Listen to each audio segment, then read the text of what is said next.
Hər vaxtınız xeyir olsun değerli izləyicilərimiz. Binə mərkəzdə, Vaqif küçəsində 2 sotda belə bir kombisi, gidrafonu, çəni, 4 otaqlı evimizin təqdimatına gəlmişəm değerli izləyicilərimiz. Həyətin işıqlandırma sisteminə qədər çox möhtəşəm evdir değerli izləyicilər. Gördüyünüz kimi gözəl dizayn verilib evimizə.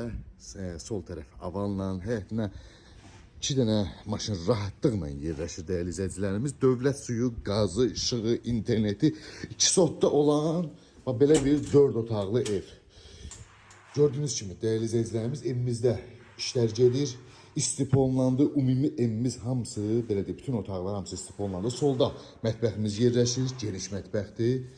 Evimizdə tam təmir olunub təhvil veriləcək değerli izləyicilərimiz. Kombi radiatoru, yəni aboylarına qədər gördüyünüz kimi burada geniş qonaq otağımız, möhtəşəm bir qonaq otağımız bu formada tam olarak görebilirsiniz. Gözəl dizayn verilir evimizə. Burada uşaq otağımız yerləşir. Otaqlar çox genişdir değerli izləyicilərimiz. Qiymət də çox münasibdir.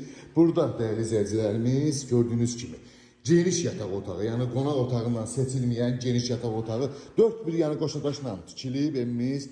Burada da 3-cü yataq otağımız değerli izləyicilərimiz. Evimiz işıqlı evdir, yel çəkən evdir. Burada sanitar qovşağımız yerləşir değerli izləyicilərimiz. Gördüyünüz kimi bütün aksesuarlar qoyulub. Burada isə hamamımız yerləşir. Tam olarak görebilirsiniz. Çok möhtəşəmdir. Burada da stipolumuzun kollektoru yığılıb.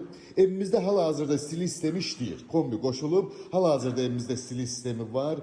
Bir dənə malyar işi qalıb, abo işi qalıb. Yəni evimiz demək olar ki, yekunlaşır. Dövlət suyu, qazı, işığı, interneti, kombisi, gidrafonu, çəni hamısı var değerli izləyicilərimiz. Qiymət cəmiz 95 min manata satışa çıxıb. Gözəl yerdə yerləşir. İnanın ki, bəyənəcəksiniz. Genişliyini də bəyənəcəksiniz. Çox möhtəşəm evdir. Ətraflı məlumat üçün əlaqə saxlayarsınız. Bu ev çox qalmayacaq, tez satılacaq. Ona görə imdən mən bu çəkilişi sizlər üçün elədim ki, inşallah ki, sizlərə qismət olsun.